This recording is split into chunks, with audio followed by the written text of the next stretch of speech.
Hello friends, myself Dr. Vaishali Vasavada. I welcome you all on my channel. So today in menstrual cycle in detail part 8 में हम discuss करेंगे cervical cycle के बारे में, vaginal cycle के बारे में और जनरल चेंजेस के बारे में। यानी कि different different phase of menstrual cycle के टाइम पे cervix and vagina and all over body पे क्या क्या चेंजेस आते हैं। इससे अगले वीडियो में हमने इससे पिछले वीडियो में हमने पूरी menstrual cycle in detail discuss की हुई है इन टोटल 8 पार्ट्स में।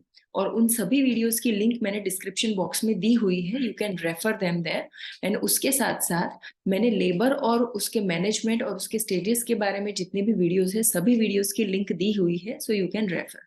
सो here about cervical cycle, so we all know that कि मेंस्ट्रुअल साइकिल जो है वो फॉलिकुलर फेज और ल्यूट्रल फेज, मेनली ये दो फेज रहते हैं जिसमें चेंजेस होते हैं बॉडी में। इस दौरान सर्विक्स में क्या चेंजेस आते हैं, तो फॉलिकुलर फेज में जो इंटरनल ऑस रहता है वो फनेल शेप का रहता है और ल्यूटियल फेज में वो टाइटली क्लोज हो जाता है।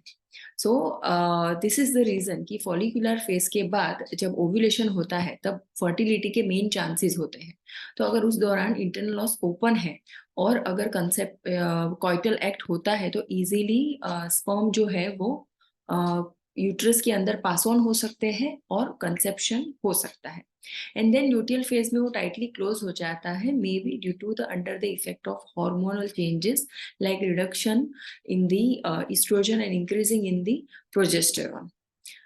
उसके साथ साथ म्यूकस जो है वो जो सर्वाइकल कैनाल के अंदर जो सेक्रीशन होता है, सर्वाइकल कैनाल के अंदर डिफरेंट डिफरेंट ग्लैंड्स होती है, उसमें से सेक्रीशन होता है जिसे हम म्यूकस कहते हैं।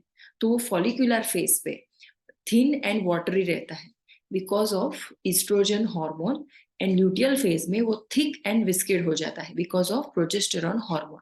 और उस पर्टिकुलर म्यूकस की स्ट्रेचेबिलिटी, यानी कि अगर आप उस डिस्चार्ज या म्यूकस को अपनी 2 फिंगर में लेके अगर आप स्ट्रेच करोगे तो स्ट्रिंग लाइक स्ट्रक्चर अपीयर होगा। तो वो अराउंड 10 सेंटीमीटर तक वो स्ट्रेच हो सकता है ड्यूरिंग फॉलिकुलर फेज। और ल्यूटियल फेज में ये स्ट्रेचेबिलिटी जो है वो लॉस्ट हो जाती है, वो स्ट्रेच नहीं हो सकता है because in luteal phase progesterone hormone की वजह से ये पर्टिकुलर जो स्ट्रेचेबिलिटी है वो रिड्यूस हो जाती है। देन फर्न ट्री पैटर्न जो है वो प्रेजेंट रहती है। अगर आप उस पर्टिकुलर म्यूकस को माइक्रोस्कोप के अंदर डाल के देखोगे तो उसमें आपको फर्न ट्री एक स्पेसिफिक लीव की जो पैटर्न रहती है वो देखने को मिलती है, लेकिन ल्यूटियल फेज पे ऐसी कोई पैटर्न देखने को नहीं मिलती है। देन ग्लाइकोप्रोटीन जो नेटवर्क रहता है वो पैरेलल रहता है, इसी वजह से जो स्पर्म है उसका पेनिट्रेशन इजीली हो सकता है। लेकिन ल्यूटियल फेज में ओव्यूलेशन के बाद में ये इंटरलेसिंग ब्रिज जैसा एक दूसरे के ऊपर ये ओवरलैप हो जाते हैं, जिसकी वजह से स्पर्म पेनिट्रेशन जो है, स्पर्म एंट्री जो है वो नहीं हो पाती है। देन ग्लैंडुलर एपिथेलियम जो है यहाँ पे टॉलर रहता है और ल्यूटियल फेज में जो ग्लैंड्स जो है वो मोर ब्रांच्ड पैटर्न में रहती है। देन वजाइनल साइकिल में अगर हम देखें तो फॉलिकुलर फेज में जो उसकी साइटोलॉजी है, अगर वजाइनल सेल्स को अगर आप अंडर माइक्रोस्कोप चेक करोगे तो during follicular phase it shows preponderance of superficial large cornified cells with notic nuclei।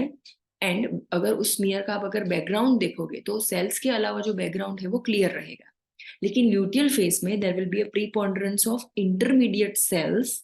पहले क्या है, सुपरफिशियल सेल्स जो है वजाइना में ज्यादा रहते हैं फॉलिकुलर फेज में, लेकिन ल्यूटियल फेज पे इंटरमीडिएट सेल्स जो है वो ज्यादा रहेंगे, फोल्डेड विथ फोल्डेड एजेस, जिसे आप नेविकुलर सेल्स भी कहते हैं। और उसका जो बैकग्राउंड है वो यूजुअली डर्टी रहेगा due to presence of leucocytes and bacilli.